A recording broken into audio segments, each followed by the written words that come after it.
जाऊ र तिमीहरू विश्वास गरेर एउटा बाटो छ सत्य बाटो अब मैले पढिएको छु भोलि नाइ अनि एउटा कुरो के छोटै कुरा के अब लामो कुरा गरेर मान्छे कुन सिद्धि भन्दा नि एउटा बाटो छ साङ्ग्रो बाटो त्यही बाटो पछ्यापछि विश्वास गतिलो गरेपछि पार्नु गरेपछि गाल गरे झर्नु पाडेपछि भाउ बत्तीसहरू डुब्दछन् पाभरि छेउमा बगी बाइजान्छ हाम्रो अब एकै हाम्रो चोखै हृदय रहेपछि त्यही यो बाइक सोध्दै जाने बाटो मुने बजी अन अरे खुसको कुरा बुझिन् हुम्मै भए झापु छ त झापु पारी बोरागाउँ त्यो दत्ताको श्रीमती दत्ताको श्रीमती बौली र त्यो कस्ती भई गएर घर प्रार्थना गरे मिचा छैन त्यो 3 महिनासम्म विश्वास गरी यार त्यो खराब खैनी रहेछ विश्वास गरी निकी भइ के निकी भइ त निकी भएर पछि संसारमा फर्किए यो संसारमा छ कहिले बासी दिदी क्षमा देऊ भने तेरो बाबु मोर हो भन्दा कहिले भेट्यो भने बासी दिदी गल्ती गरे मैले क्षमा देऊ भने तेरो बाबु मोर हो अब नर्को भाइ अब तँलाई कहिले सुन्नु तँ फर्किनु पर्छ त परमेश्वर बाटी भन्न छु ए दिदी दाउ मेरो कोही मान्दैन भने उही बेला कोही मानो निकी भइगयो अब कोही मानो न पछि होला अहिले हुँदैन पछि हुन्छ जनता भन्ने भए दिदी क्षमा देऊ भने बाटो दिएर छेवा देऊ भने म के छेवा दिनेछु र त्यो त तेरो आत्मा गयो मेरो आत्मा गयो जाने थियो र भन्न छु म सरासर कुरा के अब बाइबल लिएर प्रचार गर्नु छैन एउटा कुरो के आफूले बाइबल नै पढ्न जान्दैन एकछिन राउ एक कुरा गर्दै हुनुहुन्छ छोरो ओइ आफ्नै छोरो कि बहिनी हो ल्याउन आइको छोरो ए त हिजो ठुली मामाले बोला भन्नु गरे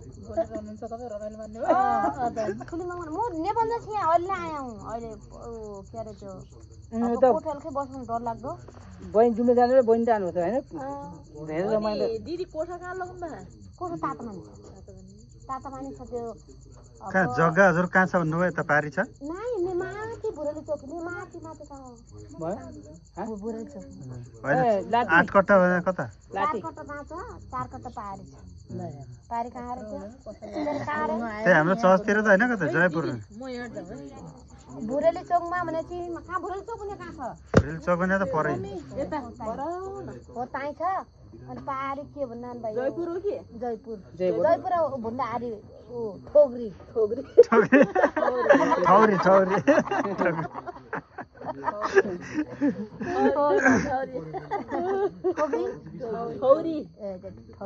ठौरी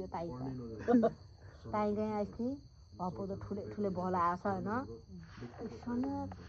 खालको धान छु क्या किन फेरि मल हालेको छु झन् ठुलो छन् क्या म जानु त्यही पनि ठुलो छ नज त ऊ भएर उम्ले हान्न जुन ठुलो भयो हाल्नु किन त्यस्तो भयो हाल्नु भुनेछु त्यो होइन मेरो कुरो बुझ्दैन छ बुझ्यौ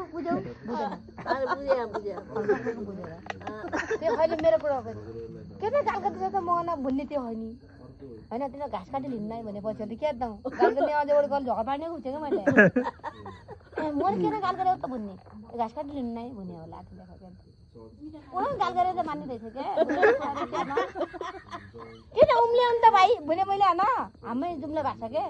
किन उम्ल्याउनु त भाइ यता खालको भएको छ न भने चौले गाल गरेर जो भएको छ अनि किन गाल गरेको त म न भन्ने घाँस काटी लिनु नै भने अब के त